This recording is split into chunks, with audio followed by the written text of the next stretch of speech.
The fir tree. In a distant and vast forest, as beautiful as you can imagine, stood a lovely little fir tree.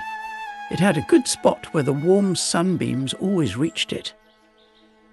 There was plenty of space around it, although not far off stood much taller companions, both firs and spruces. But the little fir tree didn't care about these things. It wanted to grow taller, reaching for the sky. It paid little attention to the warm sun or the fresh, cool air. Nor did it care about the farmers' children who wandered by, chatting as they picked strawberries and raspberries. Often the children came with pots full of berries or strung strawberries on a straw, then sat beside the little fir tree and said, "How cute and small it is." The little tree did not like that at all. The next year it had grown quite a bit taller, and the year after that it grew even more. By now one could see by its branches how many years it had been growing. The little tree was proud of this, but compared to its companions it was still small. "Oh, if only I were as tall as the other trees over there," sighed the little fir tree. "Then I could spread my branches wide and look out into the world with my crown. The birds would build nests in my branches, and when the wind blows I could sway gracefully back and forth, just like those tall, majestic trees." This comparison made it unhappy. It found no joy in the wonders of the forest, not in the sunshine, not in the little birds, and not in the red clouds that sailed above it in the mornings and evenings. When winter came and snow lay all round, a hare would sometimes hop close to the little tree and even jump over it. Oh, how that annoyed the little tree! But 2 winters passed, and by the 3rd the tree had grown so tall that the hare had no choice but to go around it. Oh, to grow, to become tall and old. That is the only beautiful thing in this world, thought the little tree. In autumn, woodcutters came each year to fell some of the tallest trees. The young fir tree, now well grown, shuddered at this, for the tall, splendid trees fell with loud cracks and crashes to the ground. Their branches were cut off, and the trees were left looking bare, long and slender, almost unrecognizable. Then they were loaded onto wagons, and horses pulled them away out of the magnificent forest, off into the unknown world. Where do they go? What happens to them? Wondered the little tree. In spring, when the swallows and storks returned, the little tree rejoiced. It knew that the migratory birds had seen much of the world. So it asked them, "Do you know where the felled trees go? Have you seen them?" The swallows knew nothing, but the stork thought for a moment, nodded and said, "Yes, I believe I have. When I flew back from Egypt, I saw many new ships with splendid masts. I think those were the trees. They smelled of fir. I bring you their greetings. They are beautiful and proud." "Oh, if only I were tall enough to travel across the sea. What is this sea like? What does it look like?" "It's far too vast to explain," said the stork, and with that it flew away. "Rejoice in your youth," said the sunbeams. "Rejoice in your fresh growth, in the young life within you." And the wind kissed the tree, and the dew wept tears over it, but the little fir tree didn't understand. It only wanted to grow quickly. As winter approached, young trees were often cut down, trees that were sometimes not even as tall or as old as the little fir tree, which had no rest or peace but constantly longed to grow. These young trees, and they were often the most beautiful ones, always kept all their branches. They were loaded onto wagons, and horses pulled them out of the forest. "Where are they going?" asked the little fir tree. "They aren't taller than I am. One is even much smaller. Why do they keep all their branches? Where are they being taken?" We know, chirped the sparrows. "We've seen through the windows in town. We know where they're going. Oh, they're taken to the greatest splendor and magnificence you can imagine. We've looked through the windows and seen them placed right in the middle of warm rooms, adorned with the most beautiful things. Gilded apples, honey cakes, toys, and hundreds of lights. They call it Christmas." "And then?" asked the fir tree, trembling in all its branches. And then? What happens then? Howell, that's all we saw, but it was incomparably beautiful. Am I destined to follow such a glorious path? Exclaimed the fir tree in delight. This is even better than sailing across the sea. Oh, how I yearned for it. If only it were Christmas already. I will make sure to look as splendid as the others. Oh, if only I were on the wagon in the warm room with all that magnificence and glory. And then, yes, then something even better, even more wonderful must come. Why else would they adorn me so? It must lead to something greater, more splendid. But what? Oh, I suffer. I must know. I must be chosen. Enjoy us instead, said the air and sunlight. Rejoice in your fresh youth and the freedom of being outdoors. But the tree found no joy in these words. It continued to grow, and through both summer and winter it stood tall and green, deep green, in the forest. Its wish came true. It became the most beautiful tree far and wide. When winter arrived again and Christmas approached, people came and said, "What a splendid tree!" And so it was the first to be cut down. At first, a sense of anticipation stirred within it. But when the axe struck deep into its trunk, the tree felt as if it were paralyzed. The pain of being severed from the earth was unbearable, and everything suddenly felt strange and unsettling. With a sigh, the tree fell to the ground. It felt the pain and a sense of helplessness. Thoughts of happiness fled entirely. It was heartbroken to leave the spot that had been its whole world. It knew it would never again see its beloved old companions, the small bushes, or the flowers that grew nearby, perhaps not even the birds. The journey offered no comfort at all, but now there was no turning back. It was loaded onto a wagon and lost all sense of space and time. The tree only regained awareness when it was unloaded in a courtyard among other trees and heard someone say, "This one is magnificent, we'll take just this one."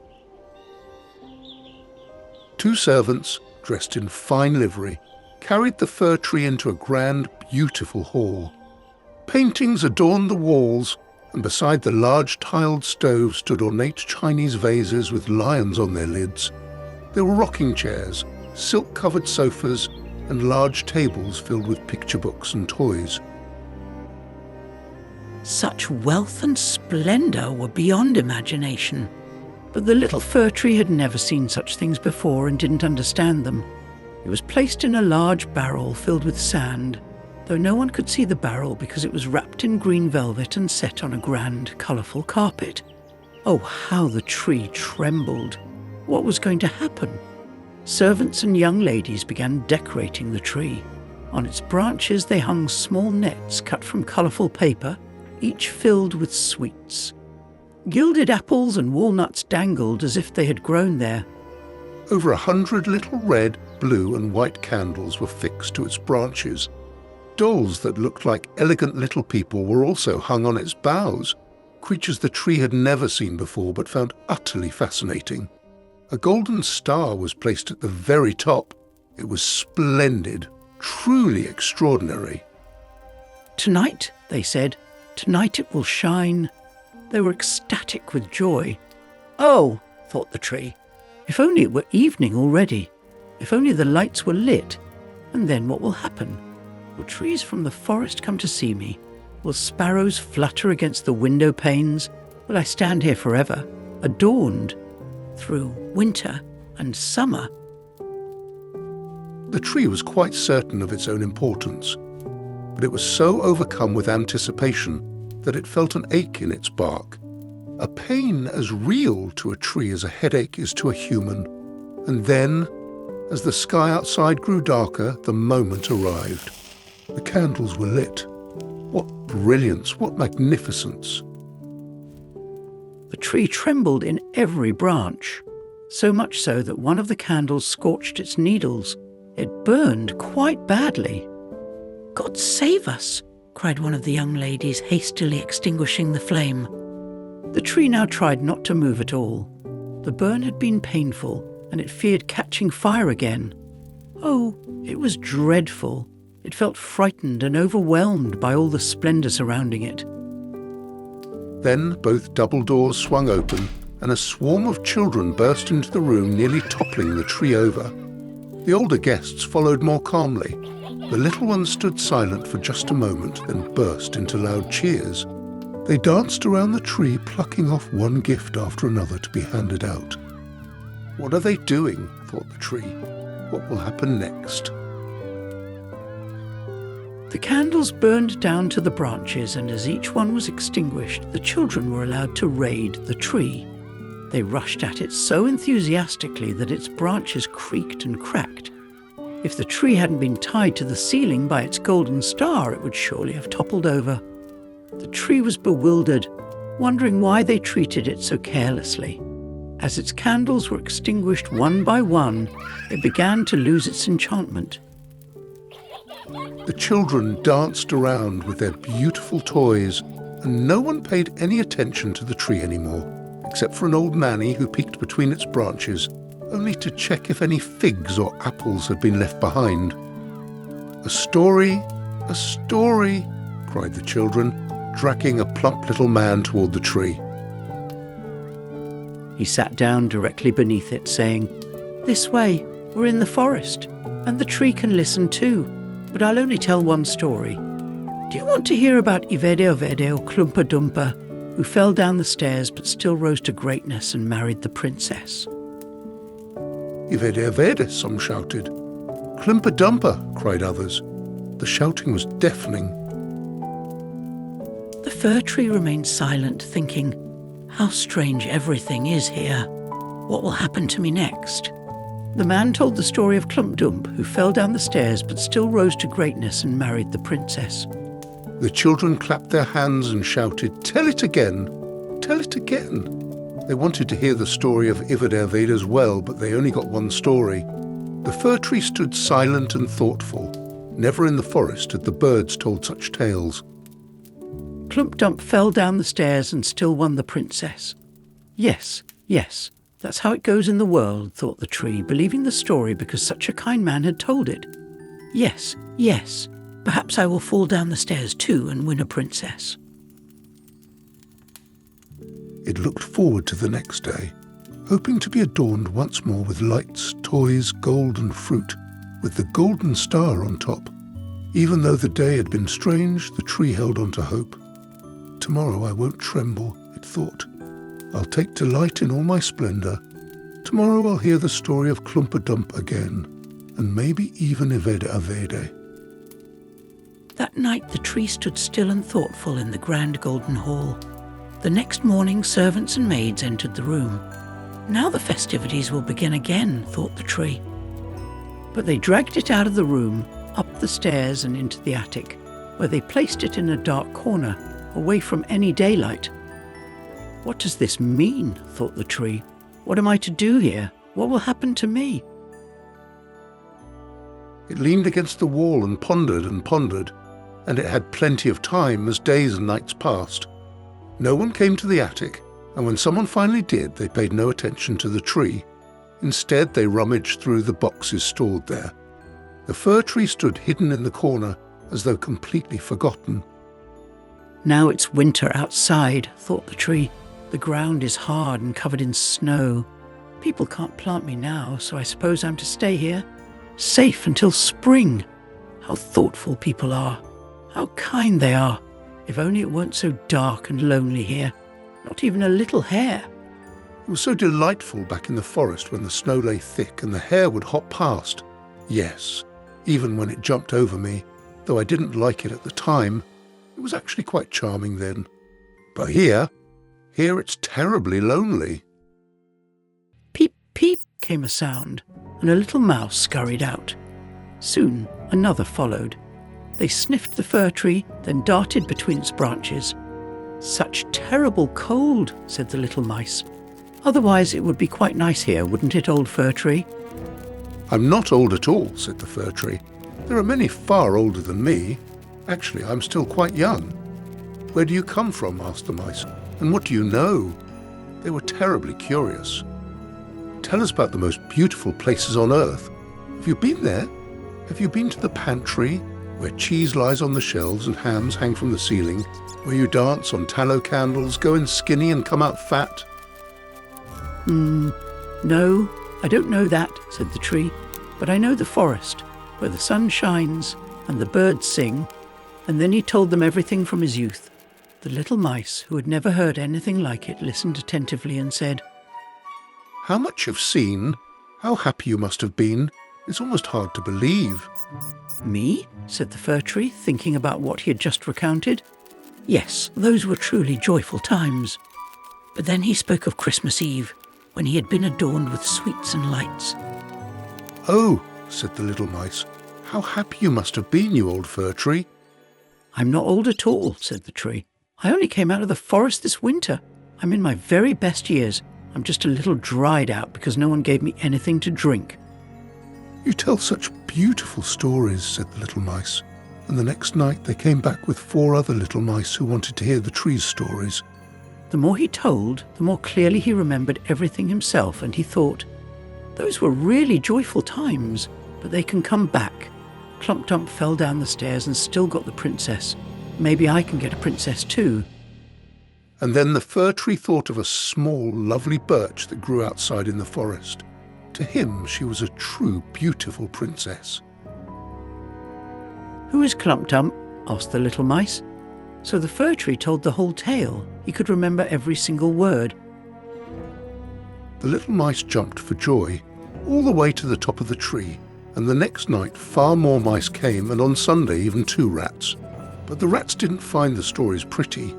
Their grumbling eventually upset the little mice as well, and they stopped enjoying the tales as much. Do you know only that one story? Asked the rats. Just that one, replied the tree. I heard it on my happiest evening, but back then I didn't realise how happy I was. That's a most pitiful story. Don't you know any about bacon and cheese? No pantry tales? No, said the tree. Well, thanks for nothing. What a waste of time, the rat said, and scurried off to their kind. The little mice eventually stopped coming too, and the tree sighed. It really was quite nice when they sat around me, those lively little mice, and listened to my stories. Now even that's over, but I will gladly think of it when I'm brought out again. But when would that be? One morning, people came and started clearing out the attic. The boxes were moved away and the tree was dragged out. They threw him rather hard against the floor, which hurt the little tree quite a bit. When they brought him out of the dark room, he saw the sunlight. The rays had once awakened him, but now he noticed that he was dry and withered. Yet he remained hopeful. Now life begins again, thought the tree. He felt the fresh air and the sun's rays, and now he was out in the yard. Everything happened so quickly that the tree forgot to look at himself. There was so much to see all around. The yard bordered a garden, and everything in it was blooming. The roses hung fresh and fragrant over the little fence. The linden trees were in bloom, and the swallows flew about saying, "Tweet, tweet, my husband has come." But they weren't talking about the fir tree. Now I will live, he rejoiced and stretched his branches wide. But alas, they were all dried and yellow. He lay there among weeds and nettles. The golden paper star still sat at the top of his crown, gleaming in the bright sunshine. At least the little tree still had the star that adorned him. In the yard, a few lively children who had danced around him at Christmas were playing. One of the youngest ran over to him and tore off the golden star. "Look what's still hanging on that ugly old fir tree," the child said, stepping on the branches until they cracked under his boots. This hurt the little tree deeply. The tree looked at all the splendour and freshness of the garden, then at himself, and wished he had stayed in his dark corner in the attic. He thought of his fresh youth in the forest, the merry Christmas Eve, and the little mice who had so cheerfully listened to the story of Clump Dumper. "Over, over," said the poor tree. "If only I had enjoyed it while I could. Over, over." One of the servants came with an axe and chopped the tree into small pieces. A whole bundle was soon lying there. He started a fire under a large kettle. The flames crackled brightly, and each crack was like a sigh. The children playing nearby gathered around the fire, watching and shouting, "Pop bang!" But with every crack, which was a deep sigh, the tree thought of a summer evening in the forest or a winter night when the stars twinkled. He thought of Christmas Eve and Clumper-Dumper, the only tale he had ever heard and could tell. And then the tree burned. No thoughts remained of him in this world.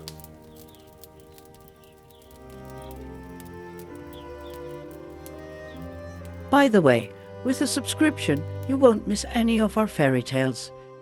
And feel free to write us in the comments which fairy tale is your favorite.